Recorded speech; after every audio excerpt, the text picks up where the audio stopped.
Hello friends, welcome to software zone my YouTube channel. Myself Jyoti Agarwal. और आज से हम शुरू कर रहे हैं अपनी थ्रेडस मैक्स की बिगनर सीरीज। आज की क्लास में हम सीखेंगे थ्रेडस मैक्स का पूरा इंटरफेस, टूल कहाँ पर होते हैं, व्यू पोर्ट क्या होता है और इसे हम कैसे यूज़ करते हैं। आगे बढ़ने से पहले हम एक इम्पॉर्टेंट चीज़ क्लियर कर देते हैं।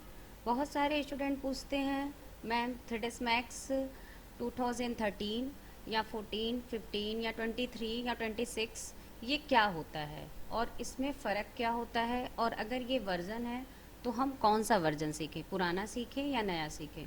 तो चलिए इसे हम सिंपल भाषा में समझते हैं।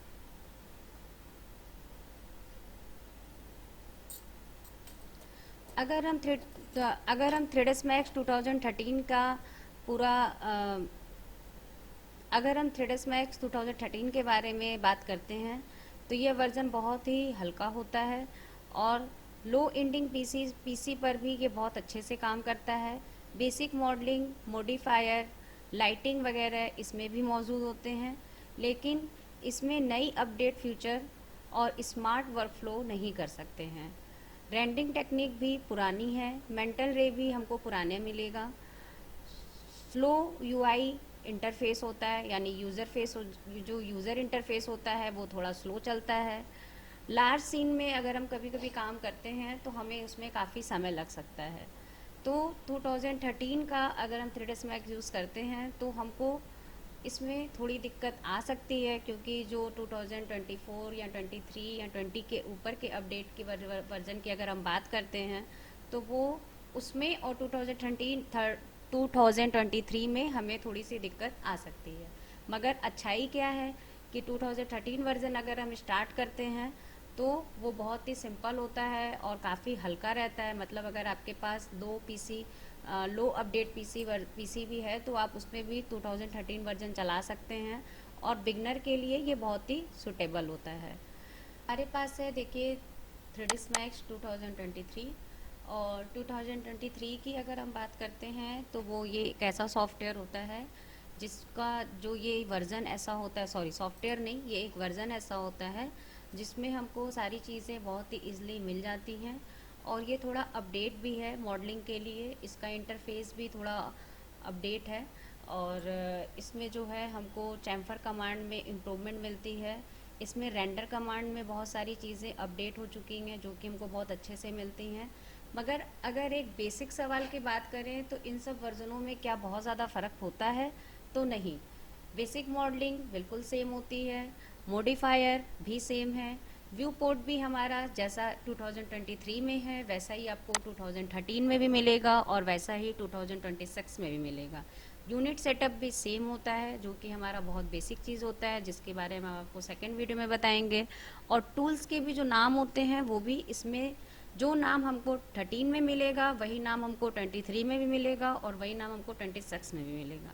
हम ये बीच के 3 वर्ज़न की बात इसलिए कर रहे हैं क्योंकि इनके बीच में भी आने वाले जितने भी वर्ज़न हैं, जैसे 14, 15, 16, 17, 18, 19, 20, 21, 22, 24, 25, ये सारे वर्ज़न में बेसिक मॉडलिंग सेम है, मॉडिफायर सेम है, व्यू पोर्ट सेम है, यूनिट सेटअप भी सेम है और टूल का नाम भी बिल्कुल सेम है। अगर आप बिगनर हैं तो आप कोई भी वर्ज़न अगर आपको अपडेट जो मिल जाता है, इजली आपको अवेलेबल हो जाता है, तो उस वर्ज़न पर आप आराम से अपना सॉफ्टवेयर इंस्टॉल करके आपको आराम से इजली आप उस पर काम कर सकते हैं। ऐसा होता है वो हमने आज आपको क्लियर कर दिया। और अब हम पढ़ते हैं अपने टॉपिक की तरफ। जैसा कि हमारे पास थ्रेडस मैक्स का, देखिए, जो सॉफ्टवेयर है वो ओपन होकर आ गया है। और अब हम अपने सब्जेक्ट पे आते हैं जहाँ की हम स्टार्ट करने जा रहे हैं थ्रेडस मैक्स की इंट्रो क्लास, जो कि बिल्कुल ओपनिंग क्लास है। इसमें हम स्टार्टिंग से बेसिक से आपको वन बाय वन सारी चीज़ें बताने वाले हैं। सबसे पहले हम बताने वाले हैं आज आपको थ्रेडस मैक्स का पूरा इंटरफेस, टूल्स इसमें कहाँ पर होते हैं वो बताने वाले हैं, व्यू पोर्ट क्या होता है और इसे हम कैसे यूज़। अगर आप 3D मॉडलिंग, एनिमेशन, इंटीरियर या एक्सटीरियर डिज़ाइन सीखना चाहते हैं तो यह वीडियो आपके सीखने की जर्नी का पहला और सबसे ज़रूरी स्टेप है। अब हम देखिए थ्रेड्स मैक्स ये जो मेरे पास ओपन हो गया है, इसकी हम बात करें तो देखिए यहाँ पर हमको थ्रेड्स मैक्स के बहुत सारे सेक्शन दिख रहे हैं। जो ये सेक्शन बटा हुआ है, सबसे पहले इसको अगर हम बड़े से स्क्रीन की बात करें तो देखिए यहाँ पर ये 4 व्यू पोर्ट है। ये हमारे व्यू पोर्ट होते हैं जिसमें कि हम अपने मॉडलिंग को बनाते हैं। उसके ऊपर अगर हम जाते हैं तो देखिए जैसे कि हमारे कॉमन सारे सॉफ्टवेयर में होता है file, edit, tool, group, view, create, modifier, animation, और भी देखिए बहुत सारी चीज़ें हैं जो कि हम आपको स्टेप बाय स्टेप बताते जाएंगे। जिस तरीके से हमको इन सारी चीज़ों की यूज़ होते जाएंगे, वैसे वैसे हम आपको वो सारी चीज़ें भी बताते जाएंगे। अगर हम उसके नीचे बात करते हैं तो देखिए ये हमारा यहाँ पे खुल रहा है सिलेक्शन मॉडलिंग का। ये देखिए हमारा मॉडलिंग का एक पार्ट खुल रहा है। अगर हम यहाँ पर बात करते हैं क्रिएट की, तो क्रिएट में अगर हम बात करते हैं तो देखिए स्टैंडर्ड पैरामीटर करके ये कुछ ओपन हो रहा है, जिसका हमारा यहाँ पर एक साइड पैनल ओपन होकर रखा हुआ है। यहाँ पर हमें बहुत सारे ज्योमेट्रिक जो शेप होते हैं वो मिलेंगे मॉडलिंग करने के लिए, जो कि हमको बहुत हेल्प करते हैं। अभी हम इसके बारे में बहुत ज़्यादा बात नहीं करते हैं। सबसे पहले हम यहाँ पर बात करते हैं इन व्यू पोर्ट के बारे में। व्यू पोर्ट क्या होता है दोस्तों, तो देखिए ये जो व्यू पोर्ट होता है, जो हमारे यहाँ पे 3 व्यू पोर्ट दिए हैं। जिस देखिए यहाँ पे अगर साइड कॉर्नर में देख रहे हैं तो यहाँ पे देखिए लिखा है टॉप व्यू, और यहाँ पर लिखा है फ्रंट व्यू, और ये है लेफ़्ट व्यू, और ये है प्रोस्पेक्टिव व्यू।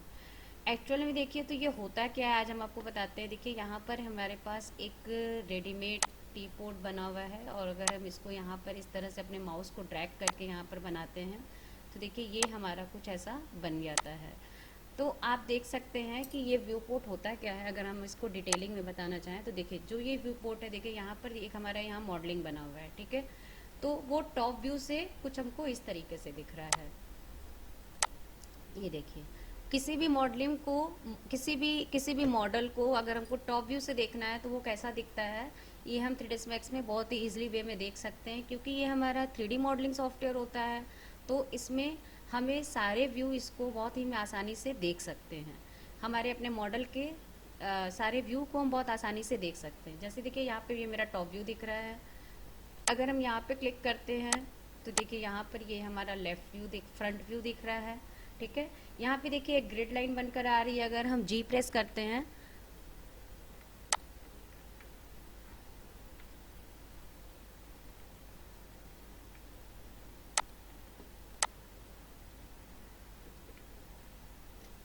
ठीक है, यहाँ पर देखिए ये हमारा फ्रंट व्यू दिख रहा है।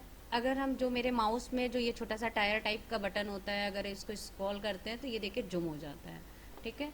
अब यहाँ पर हम लेफ़्ट व्यू पे जाते हैं तो देखिए जो हमारा टी पॉट यहाँ रखा है उसका देखिए ये हमारा लेफ़्ट व्यू दिख रहा है। और अगर हम यहाँ पे बात करते हैं तो ये देखिए हमारा प्रोस्पेक्टिव व्यू दिख रहा है, जिसको हम कि माउस के जो बीच वाले बटन होते हैं टायर की तरह जो छोटा सा होता है, उसको हम स्क्रॉल करके zoom in and zoom out कर सकते हैं, ठीक है। इस तरह से हमारा यहाँ पे ये 4 व्यू पोर्ट है। अगर हम चाहें तो इस व्यू पोर्ट को हम चेंज भी कर सकते हैं, या इसमें हम कोई भी, यहाँ पर देखिए अगर हम अल्ट और W करते हैं तो ये हमारा व्यू पोर्ट बड़ा हो जाता है। और ये 4 है ही नहीं, अगर हम यहाँ पर देखिए साइड कॉर्नर पर क्लिक करते हैं तो यहाँ पर देखिए हमारे व्यू पोर्ट के बहुत सारे ऑप्शन ओपन हो जाते हैं। ये देखिए इस तरह से हम अपने वर्क के अकॉर्डिंग अपने व्यू पोर्ट को चेंज कर सकते हैं। जैसे लाइक दिस, अगर अभी कभी हम इसमें कैमरा एंगल दे रहे हैं तो ज़्यादातर हमको इस व्यू पोर्ट की ज़रूरत पड़ती है, क्योंकि हमको अपने कैमरे के 3 एंगल्स देखने पड़ते हैं। जितने एंगल हम दिए हैं अपने वर्क में, उतने एंगल के लिए हमको कभी कभी इस तरह के इंटरफेस की भी ज़रूरत पड़ती है, और हम अपने व्यू पोर्ट को इस तरह से चेंज कर सकते हैं। हम अपने व्यू पोर्ट को अपने अकॉर्डिंग कस्टमाइज़ कर सकते हैं। जिस तरह से हम यहाँ पर देखिए इसको बड़ा और छोटा इस तरह से भी ड्रैग करके कर सकते हैं। ऐसा नहीं है कि जो यहाँ पर दिया है हम बस उसी साइज़ के अकॉर्डिंग अपने व्यू पोर्ट को चेंज कर सकें। मेरे पास यहाँ पर बहुत सारे ऑप्शन होते हैं, उसके अकॉर्डिंग हम व्यू पोर्ट को चेंज करते हैं। बट अगर हम यहाँ पर स्टार्टिंग कर रहे हैं और बेसिक सीख रहे हैं तो हमारे हिसाब से हम लोग को सबसे पहले जो ये हमारा 4 व्यू पोर्ट है, हम लोगों को इसी पे काम करना चाहिए। अब हम आपको एक बात और बता दें कि जैसे देखिए यहाँ पर अगर हम क्लिक करते हैं तो देखिए यहाँ पर जो जैसे ये ऑप्शन दिख रहा है हमारे पास, अगर हम इस प्रोस्पेक्टिव व्यू पर क्लिक करते हैं तो जैसे कि अभी यहाँ पर आप देख रहे थे टॉप फ्रंट लेफ्ट, तो टॉप फ्रंट लेफ्ट प्रोस्पेक्टिव के अलावा भी हम अपने मॉडल को और भी व्यू से देख सकते हैं। जैसे मान लीजिए सपोज दैट यहाँ पे फ्रंट है और हमको इसको बॉटम से देखना है तो हम इस तरह से बॉटम पे क्लिक करेंगे तो देखिए ये जो मॉडल के हमारे बैक का पोर्शन है वो हमको यहाँ पे इजली व्यू हो रहा है, ठीक है। और इसी तरह से अगर हम बैक पे प्रेस करते हैं तो जैसे देखिए यहाँ पर हमको इसका अगर हम यहाँ पे क्लिक करते हैं तो देखिए ये हमारा फ्रंट व्यू शो हो रहा है, जिसमें कि हमारी जो ये हैंडल है वो इस साइड है और इसका जो लीड है वो इस साइड है। बट अगर हम यहाँ पर इसको बैक व्यू करते हैं तो देखिए ये हमारे इसका अपोजिट जो इसका व्यू होता है वो हमको यहाँ पे शो कर रहा है। इसी तरह से देखिए अगर हम यहाँ पे लेफ़्ट व्यू की बात करते हैं तो यहाँ पे जिस तरह से देखिए ये लेफ़्ट व्यू यहाँ पे हमको शो कर रहा है, और अगर हम यहाँ पर राइट क्लिक करते हैं तो ये हमको यहाँ पे राइट व्यू यहाँ का शो होने लगेगा। और ये चीज़ हम कहीं पे भी कर सकते हैं, ऐसा नहीं कि यहाँ पे अगर फ्रंट बैक लिखा है तो हम यहाँ पे ही बस इसको कर सकते हैं, हम चाहें तो इसको भी प्रोस्पेक्टिव में चेंज कर सकते हैं, ठीक है। अब हम यहाँ पर बात करते हैं कि ये जो हमारा यहाँ पे साइड कॉर्नर में ये छोटा सा क्या दिया हुआ है, तो देखिए ये जो है ये हमारा एक क्यूब बना हुआ है जिसको कि हम इस तरह से ड्रैग करके अपने ऑब्जेक्ट को पूरे के पूरे ऑब्जेक्ट क्या पूरा का पूरा हमारा जो व्यू पोर्ट का जो हमारा जो बेस है हम उसको पूरा का पूरा चेंज मतलब घुमा सकते हैं, इधर से उधर कहीं से भी रोटेट करके या ऊपर नीचे करके हम इसको इस्तेमाल कर सकते हैं। ये हमको ज़रूरत तब पड़ता है जब हम मॉडलिंग करते हैं, तो कई बार हमको किसी भी ऑब्जेक्ट में चेंजेस करने के लिए, मॉडिफायर करने के लिए हमको इसकी ज़रूरत पड़ती है। अच्छा, अगर ये हम लोग काफ़ी घुमा दिए इधर उधर और इसका हम नॉर्थ ईस्ट साउथ वेस्ट सही से नहीं कर पा रहे हैं, तो अगर हम यहाँ पर देखिए अगर क्लिक करते हैं ये जो छोटा सा बना हुआ है तो ये हमारा एक्यूरेट प्रोस्पेक्टिव व्यू में ये हमारा इस तरह से यहाँ पे शो करने लगेगा। देखिए जैसे मान लीजिए सपोज दैट हमने यहाँ पे क्लिक किया और यहाँ से हम इसको ऐसे ऐसे काफ़ी घुमा दिए हैं, और क्योंकि ये अभी एक ऑब्जेक्ट है तो हमको समझ में नहीं आ रहा है। जब हम ये बहुत सारे मल्टीपल अगर हम किसी ड्राइंग को कंप्लीट कर रहे हैं तो हमें इसकी ज़्यादा यूजेस पड़ते हैं, तो कभी कभी हम लोग इसको इतना घुमा देते हैं कि हम लोग भूल जाते हैं, समझ नहीं आता कि कहाँ गया इसका प्रोस्पेक्टिव व्यू, दिख भी रहा है कि नहीं दिख रहा है। तो हम लोग यहाँ पर अगर क्लिक करते हैं तो देखिए ये हमारा प्रोस्पेक्टिव व्यू यहाँ पे दिखने लगता है, ठीक है। तो ये तो हो गया हमारे यहाँ पे बेसिक टूल के बारे में, बेसिक व्यू पोर्ट के बारे में। सेकेंड वीडियो में हम आपको सेकेंड वीडियो जब हमारा आएगा तो हम आपको बताने वाले हैं। उसमें सबसे पहले हम बताएंगे यहाँ पे कुछ बेसिक टूल्स होते हैं, जैसे कि आपको यहाँ पे देखिए वाई एक्स और जेड दिख रहा होगा, ये क्या होता है इसके बारे में आपको डिटेलिंग करेंगे। और जो सबसे इम्पॉर्टेंट है यूनिट सेटअप, ये दोनों ये दोनों जो टॉपिक है उसको हम कवर करेंगे और जल्द ही मिलते हैं सेकेंड वीडियो में। तब तक के लिए थैंक यू।